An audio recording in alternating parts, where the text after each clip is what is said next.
नमस्कार। अरुणाचल समाचार में आपका स्वागत है। मैं हूं रईनोमी। आई बुलेटिन में सबसे पहले देखते हैं मुख्य समाचार।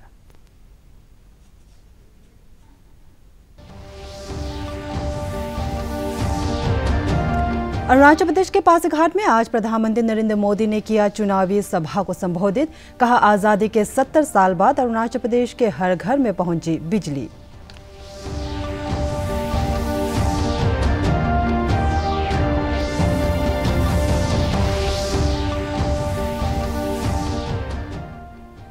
स्वतंत्र और पारदर्शी चुनाव विषय पर जन जागरूकता के लिए आज ईटानगर में आयोजित इंटर कॉलेज डिबेट में युवाओं ने लिया हिस्सा।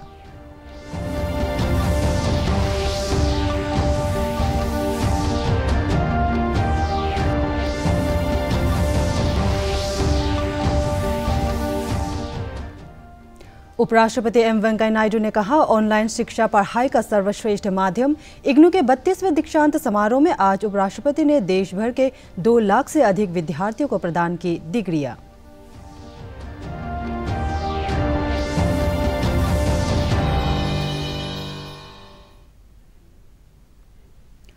प्रधानमंत्री नरेंद्र मोदी ने कहा है कि आजादी के 70 साल बाद अब अरुणाचल प्रदेश का हर घर बिजली से जगमगा रहा है। पासीघाट में चुनावी सभा को संबोधित करते हुए श्री मोदी ने राज्य के लोगों के प्रति आभार व्यक्त किया कि उनके समर्थन और सहयोग से ही वे राज्य में विकास कार्य चला पा रहे हैं। उन्होंने कहा कि अरुणाचल प्रदेश की सुरक्षा और विकास के लिए राज्य के लोगों को सुनिश्चित करना होगा कि केंद्र में एनडीए की सरकार आए। श्री मोदी ने कहा कि भारतीय जनता पार्टी चाहती है कि अरुणाचल प्रदेश समूचा पूर्वोत्तर क्षेत्र पूर्वी एशिया का प्रवेश द्वार बने। श्री मोदी ने कहा कि नए अरुणाचल प्रदेश के लिए उनका विजन कनेक्टिविटी, संसाधन और सम्मान बढ़ाना है। उन्होंने कहा कि उनकी सरकार ने किसानों को धोखा देने जैसा अपराध कभी नहीं किया। उनकी सरकार ने तो किसानों के लिए बीज और उनकी फसल के लिए बाजार का तंत्र स्थापित किया और प्रधानमंत्री किसान योजना लागू की है। कांग्रेस के घोषणा पत्र पर टिप्पणी करते हुए श्री मोदी ने कहा कि उसे घोषणा पत्र के बजाय लोकतंत्र के नाम पर पाखंड कहा जाना चाहिए। उन्होंने कहा कि कांग्रेस की तरह ही उसका घोषणा पत्र भी भ्रष्ट और झूठ से भरा है। कि आज हम अरुणाचल में गांव-गांव में सड़कें हो, नेशनल हाईवे हो, रेलवे हो या फिर एयरवे, कनेक्टिविटी को मजबूत करने में बहुत काम कर पाए हैं।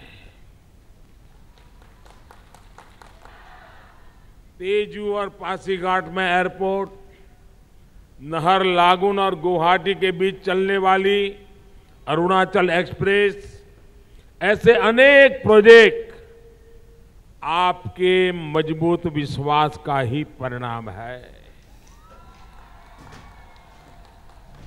अब यही जगह देख लीजिए, मैं 2014 में यहां आया था, तब ये खेत था, खेत, और उस कोने से उस खेत में कुछ लोग आए थे, उनको मैंने संबोधित किया था। आज देखते ही देखते एक शानदार स्टेडियम बन गया। आपने साथ दिया, तभी हम पासीघाट और ईटानगर को स्मार्ट सिटी के रूप में विकसित करने का बीड़ा उठा पाए हैं। आपके मजबूत विश्वास का ही नतीजा है कि आज अरुणाचल में शिक्षा और स्वास्थ्य को लेकर अनेक संस्थान बन रहे हैं। आपके विश्वास का ही परिणाम है कि आजादी के 7 दशक बाद अरुणाचल के सभी गांवों तक बिजली पहुंचा पाए हैं। ट्रांसपोर्ट से ट्रांसफॉर्मेशन का हमारा संकल्प मजबूत है। अरुणाचल और नॉर्थ ईस्ट को ईस्ट एशिया का गेटवे बनाने का हमारा लक्ष्य है।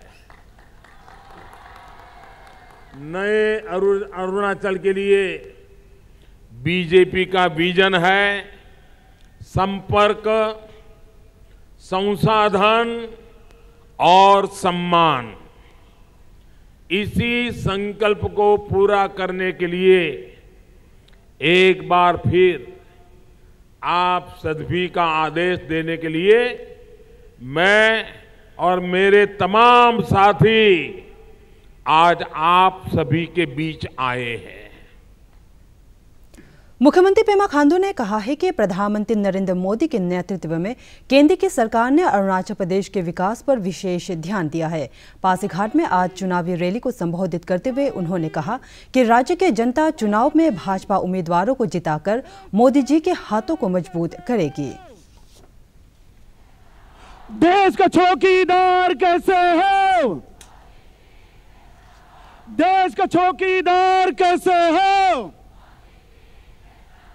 मोदी है तो, मोदी है तो, मोदी है तो। नरेंद्र मोदी जी के आशीर्वाद से अरुणाचल प्रदेश पूरे हमारे नॉर्थ ईस्ट में पहला स्टेट है जिस स्टेट में 2 स्मार्ट सिटी मिला है। एक ईटानगर जो राजधानी है और दूसरा आपका सिटी पासीघाट नॉर्थ ईस्ट में, और दूसरा किसी भी राज्य को 2 स्मार्ट सिटी नहीं मिला है। इस बार 2019 में हम लोग इन रिटर्न हमारे मोदी जी को हमारे अरुणाचल के दोनों लोकसभा हम लोग जिता के यहाँ में तोहफा में भेजेंगे ताकि हमारे देश का प्रधानमंत्री और भी सशक्त होके अपना देश में और भी सेवा कर पाएंगे। 2019 का 23 मई का सूर्य उदय मैंने आलो में भी कहा था, एक नया सूर्य उदय होगा। ये सूर्य उदय जो है हमारे युवा जनरेशन्स का सूर्य उदय होगा। ये सूर्य उदय जो है हमारा जो अनएम्प्लॉयड जो युवा है उन लोगों को एम्प्लॉयमेंट जनरेशन का सूर्य उदय होगा। ये सूर्य उदय जो है जो हमारे दूर दराज जो किसान जो लोग बैठे हुए हैं ये उनका विकास के लिए सूर्य उदय होगा। ये सूर्य उदय जो है अरुणाचल को एक अच्छा मकाम तक, एक डेवलपमेंट का एक अच्छा ऊंचाई में लेके जाने का ये सूर्य उदय होगा। अखिल भारतीय कांग्रेस समिति ने नई दिल्ली में आयोजित संवाददाता सम्मेलन में मुख्यमंत्री पेमा खांडू के कॉन्वॉय के एक वाहन से कैश बरामद होने का आरोप लगाया है। कांग्रेस के वरिष्ठ नेता रणदीप सिंह सुरजेवाला ने कहा कि भाजपा अरुणाचल में मतदाताओं को लुभाने के लिए धन का दुरुपयोग कर रही है। प्रदेश कांग्रेस के महासचिव चेरा ताया ने इस मामले में चुनाव आयोग से कार्रवाई करने का आग्रह किया है। पार्टी के मुख्यमंत्री पेमा खांडू और उनके साथ उस समय थे शायद उप मुख्यमंत्री चाउना माइन और बीजेपी के अरुणाचल प्रदेश के अध्यक्ष तापिर गाव। मुख्यमंत्री के कॉन्वॉय पर रेड होती है इसलिए कि वहां इलीगल कैश ले जाने का इल्जाम लगाया जा रहा है। और जब मुख्यमंत्री का कॉन्वॉय चेक किया जाता है तो उसमें से 180 लाख रुपया वो बरामद होता है। A huge amount of money, cash, has been seized there in Pasighat, more than crores. Very unfortunate. So people need to question Pema ji from when he talk of the corruption-free, talk of the clean election, then why he is using the money power? मुख्यमंत्री पेमा खांडू ने कांग्रेस द्वारा उन पर लगाए जा रहे cash for vote के आरोपों को सिरे से खारिज कर दिया है। उन्होंने कहा कि कांग्रेस पार्टी ने सदैव भ्रष्टाचार को बढ़ावा दिया है। मुख्यमंत्री ने कहा कि चुनाव आयोग मामले की जांच कर रहा है और इसके बाद स्थिति स्पष्ट हो जाएगी। राज्य चुनाव आयोग के अनुसार प्रदेश में आदर्श चुनाव आचार संहिता के लागू होने के बाद से अब तक 5 करोड़ से अधिक धनराशि बरामद की जा चुकी है। पिछले 30 सालों में कांग्रेस ने पूरा माइंडसेट को करप्ट बना दिया है। यहाँ के लीडर्स को भी करप्ट बना दिया है, ऑफिसर्स को भी करप्ट बना दिया है, पूरा सिस्टम ही करप्ट बना दिया है। तो जो एलिगेशंस जो हमारे ऊपर जो लगाया है कि कैश फॉर वोट वो इस प्रकार से कर रहे हैं, तो मैं तो पूछूंगा कि हमने किसको पैसा देते वक्त ये किसी ने देखा है, किसी ने पकड़ा है। यहाँ पासीघाट में कल शायद कुछ यहाँ पे कुछ कैश का यहाँ पे सीजर हुआ बोल के हमें आज सुबह पता चला है। तो मैंने पार्टी प्रेसिडेंट को भी इन्फॉर्म दिया है कि इसका पीछे में पार्टी की ओर से भी जांच किया जाए, और अदरवाइज अभी election commission of India ECI भी इसको अच्छे से मॉनिटर कर रहा है, किसका पैसा है, इसका सोर्स क्या है, कहाँ के लिए लेके जा रहा है, ये तो कानूनी तौर पर कार्रवाई इसमें किया जाएगा। राज्य में स्वतंत्र और पारदर्शी चुनाव हेतु जन जागरूकता के लिए आज ईटानगर में एक इंटर कॉलेज डिबेट आयोजित किया गया। स्वीप के तहत राजधानी क्षेत्र जिला प्रशासन द्वारा आयोजित इस प्रतियोगिता में राज्य के 8 महाविद्यालयों और संस्थानों के छात्रों ने हिस्सा लिया। इस अवसर पर व्यवस्थित मतदाता शिक्षा और उनकी भागीदारी विषय पर प्रतिभागियों ने अपना पक्ष रखा। Please remember that in the rebuttal round, you're not going to open up new arguments. And then we have the closing argument. Educated, dynamic youth can organize awareness programs for declaring in educating the importance of people's vote. To be very honest, Arunachal is still a bit of a primitive state. In many places, there is not that much of educated people, or the literacy rate hasn't gone that high. Today we are the youth of 21st century. We are bolder, stronger and aware. Awareness campaigns. Recently, Apasani Youth Association has organized a campaign. In that campaign, the candidates have signed to maintain a free and fair vote. So, one of the major important roles for any society in this is that its youths are totally enlightened and they know about what exactly is democracy, what is the role of, Arunachal west Lok Sabha क्षेत्र से national peoples party के उम्मीदवार ख्योदा अपिक ने कहा है कि राज्य में रोजगार के अवसर बढ़ाने के लिए टेंडर पॉलिसी को समाप्त करना उनकी प्राथमिकता होगी।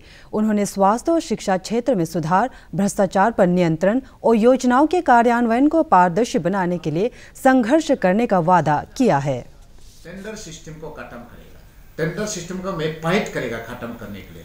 तो क्या होगा, वर्कर सिस्टम लागू होगा, हमारा यहाँ का जितना अनएम्प्लॉयमेंट उसी में इंगेज कर सकता है। हर आदमी को डेमोक्रेसी होगा, सिस्टम होगा, वर्क ऑर्डर मिलेगा, सबको काम करने मिलेगा, तो अपना अपना लाइफ में बिजी होगा। अनएम्प्लॉयमेंट का सब इंगेजमेंट, जहाँ टेंडर होता है 100 करोड़ को 200 करोड़ को एक ही आदमी टेंडर होने का कारण से आज हमारा अनएम्प्लॉयमेंट बढ़ रहा है।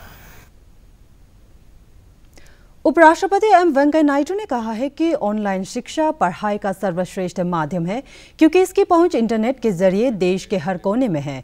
नई दिल्ली में इंदिरा गांधी राष्ट्रीय मुक्त विश्वविद्यालय इग्नू के 32वें दीक्षांत समारोह को संबोधित करते हुए श्री नायडू ने कहा कि ऑनलाइन शिक्षा साक्षरता दर में भी सहायक है। उन्होंने कहा कि इग्नू ने ऐसे अनेक पढ़ने वालों के लिए ज्ञान हासिल करने की राह आसान कर दी है जो उच्च शिक्षा के लिए नियमित तौर पर किसी संस्थान में नहीं जा सकते।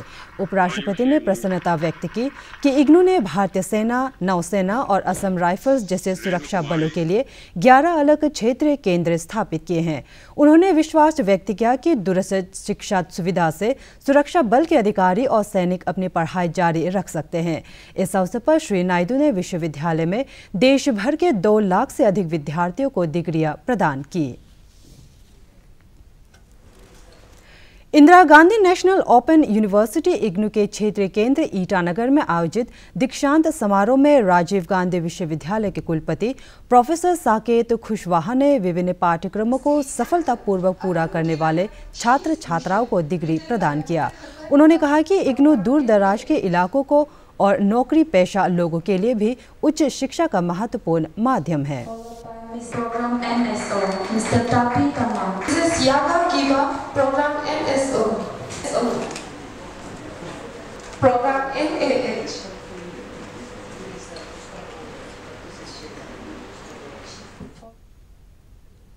अरुणाचल समाचार के आज के अंक में इतना ही। हम कल फिर हाजिर होंगे अरुणाचल और देश दुनिया की खबरों के साथ। आप देखते रहिए अरुण प्रभा। नमस्कार।